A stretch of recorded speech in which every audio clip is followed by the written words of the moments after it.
Terima kasih semuanya, terima kasih atas kesempatan hari ini. Saya dapat memberikan sedikit sharing tentang apa itu kecerdasan artificial. Mungkin saya akan share ini dalam bentuk sharing saja, but I feel that there is a lot of urgency that we need to understand what is AI, and of course that to understand it, it is something that is very simple, and therefore the title today is to trying to demystify innovation itself. So to start, let me explain a little bit about what is AI. AI di bahasa Indonesia secara gamblang itu kecerdasan artificial. KA. Kecerdasan artificial ini berarti kita berbicara tentang kecerdasan suatu mesin. Pertanyaan dari banyak orang, maka bagaimana mesin bisa menjadi cerdas? Simple, sederhana. Mesin dapat menjadi cerdas apabila mereka memiliki data.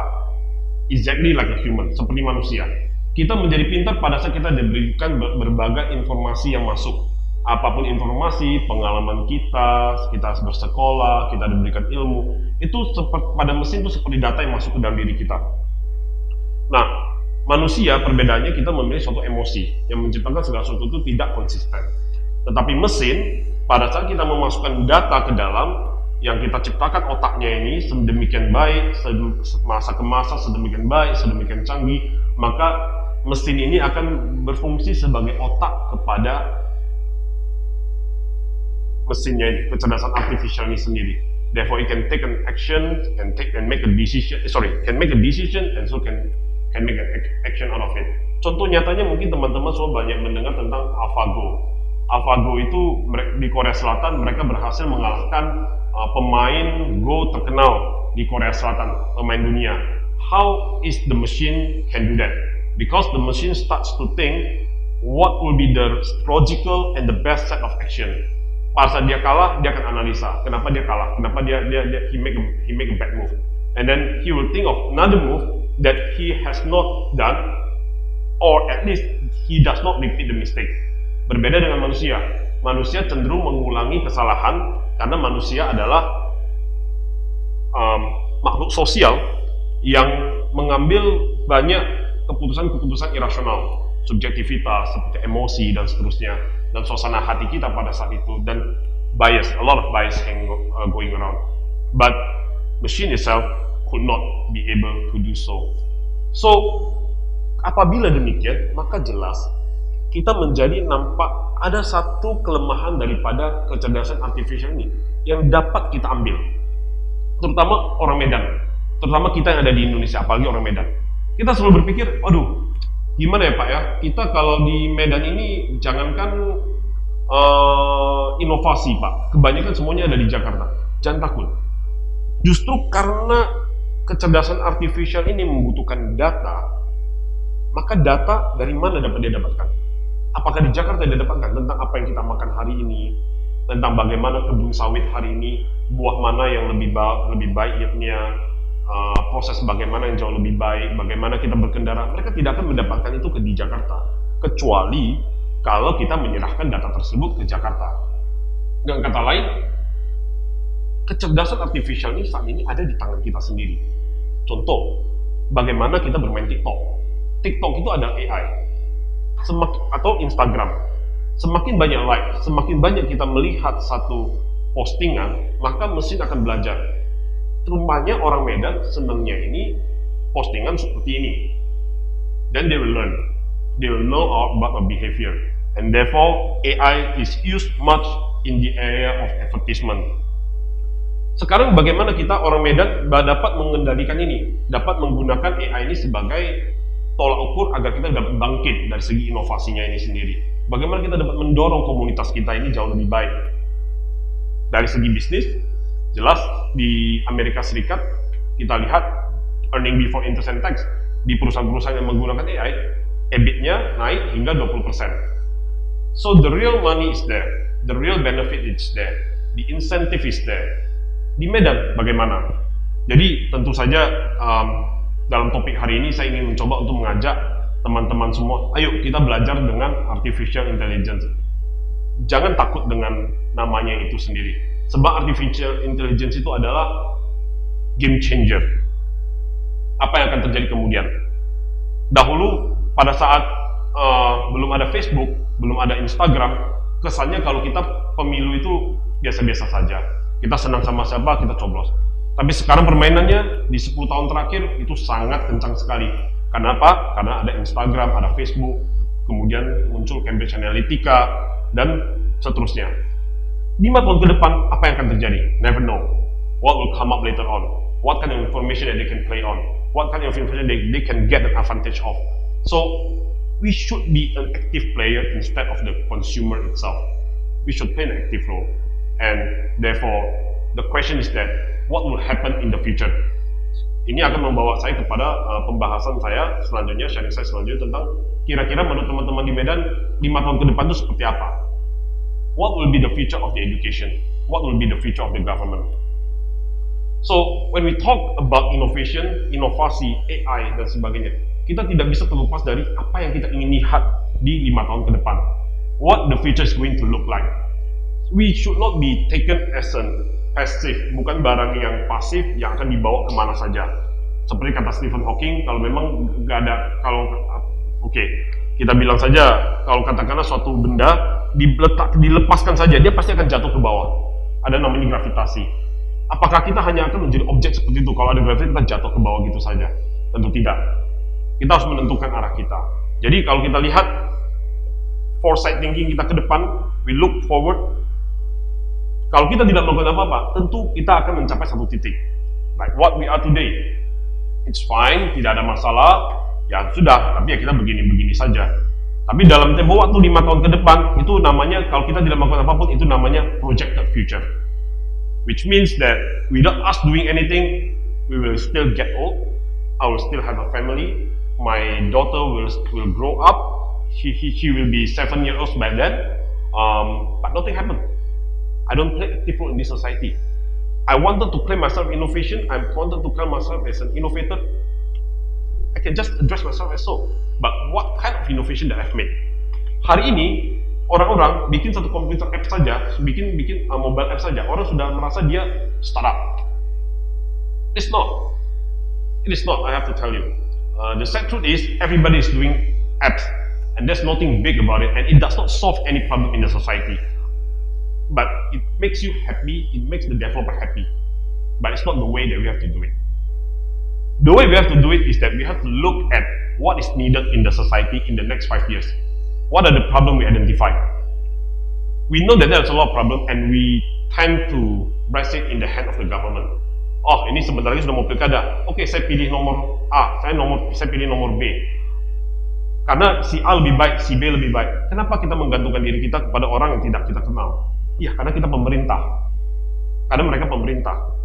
But look at the next 5 years. What will be the future of the government? Apakah kita akan menyerahkan nasib kita kepada pemerintah yang akan terpilih nantinya? Siapapun terpilih, betapa baiknya dia. Ya, kita adalah satu orang di antara berapa puluh juta orang. So we wanted to use this technology to our advantage. How are we going to do it? Lupakan kalau orang mau bilang inovasi sampai minta miliar, sampai uang valuasi sampai berapa miliar dan seterusnya. Nunggu venture capitalist, tunggu yang namanya investor dan seterusnya. Don't go into those illusions. So what you have to do now is look at the environment. You see what will be the projected future. Tanpa kita apa-apain, masa depannya akan terjadi. Now what I want is not the projected future. What I want is the preferred future of us. Apa masa depan yang kita inginkan? We look at the society today. What are the problems that we are lacking? And then I'm trying to solve that problem. Isn't that the very idea that have come to Gojek waktu pertama kali Nadiem Makarim membuat startup itu? Dia mau ingin organize sistem ride hailing agar lebih efisien. He solved the problem back then. But so many years have passed by. It does not mean that we have to do exactly the same thing again. It has been the matter of the past. Sekarang kita ngomong, kita tidak mau ngomong mobile apps lagi deh. Kita mau ngomong, sekarang bahkan mobile apps saja sekarang sudah AI. Gojek itu sekarang sudah memakai sistem AI.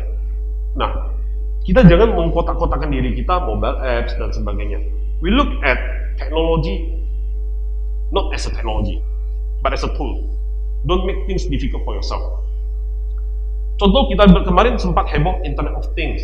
Wow, Internet of Things itu apa? Kini Internet of Things itu sudah tidak ada apa-apanya. We start to talk about, sekarang sudah ada Industrial Internet of Things. Sekarang Industrial Internet of Things itu hanya menjadi data collection, karena ada industrial, itu digunakan pada manufacturing level. Tetapi dalam segi rumah, smart building, it's just a sensor. Itu mungkin saat ini di Amerika atau di luar mana pun itu hanya mainan anak-anak. But this sensors akan, penggunaan sensor ini akan semakin luas ke depannya.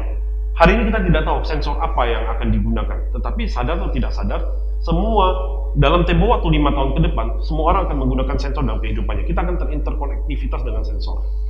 Dan bagaimana sensor itu akan mengkomunikasikannya kepada gadget yang akan kita gunakan. Itu IoT. IoT sekarang hanya menjadi bagian kecil daripada artificial intelligence ini. Jadi jangan mengejar kepada, saya mau belajar IoT.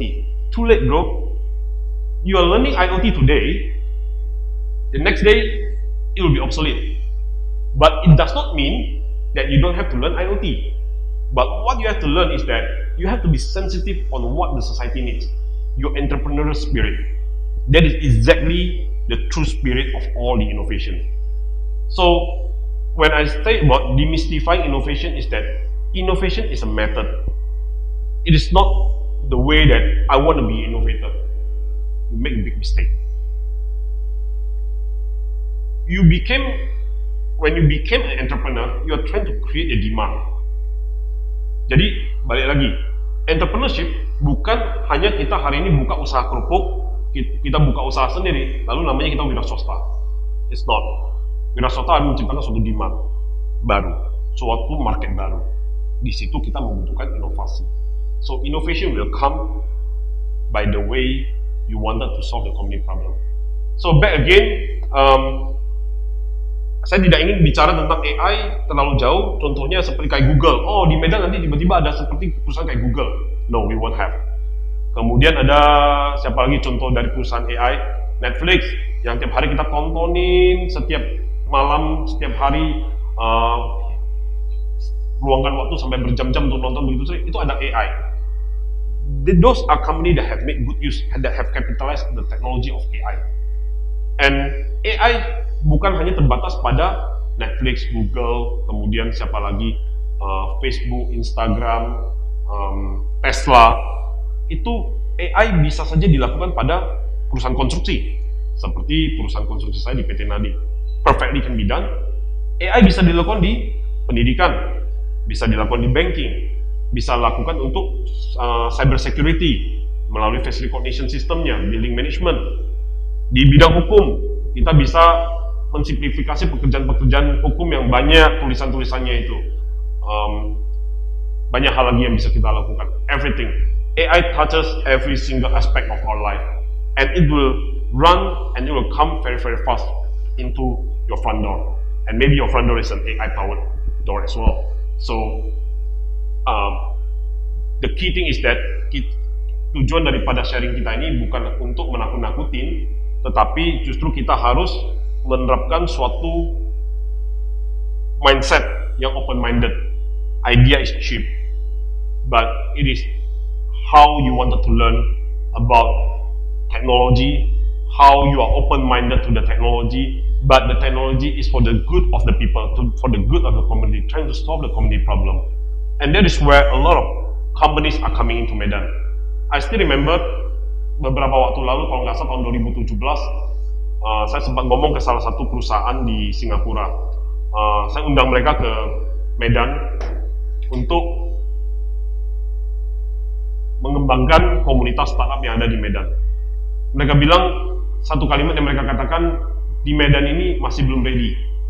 Komunitas ini masih belum cukup, meskipun sudah ada beberapa komunitas yang menjadi pionir di dalam. But it's not yet enough. The society is not there yet. But it has to be started somewhere. Must be now. Couldn't be later. It's not a problem of the future. After all, the present today is the future of the past. So if we keep on procrastinating, we will end up just to be a passive object that will follow all where the changes is going to be. We wanted to be the change maker, and we should start it now. And I think I'm very, very optimistic about Medan. I'm very, very optimistic about Sumatra, and I wanted to engage all of you to learn about this AI and how we can bring forward this technology to the betterment of the society, but with the right mindset, that is to solve the problems in the community, how we can be the leader, how we can be the change maker ourselves, not rely ourselves to the government that we will not sure how it will look like in the next 5 years. So I think that's pretty much a sharing from me. I would like to say thank you very much.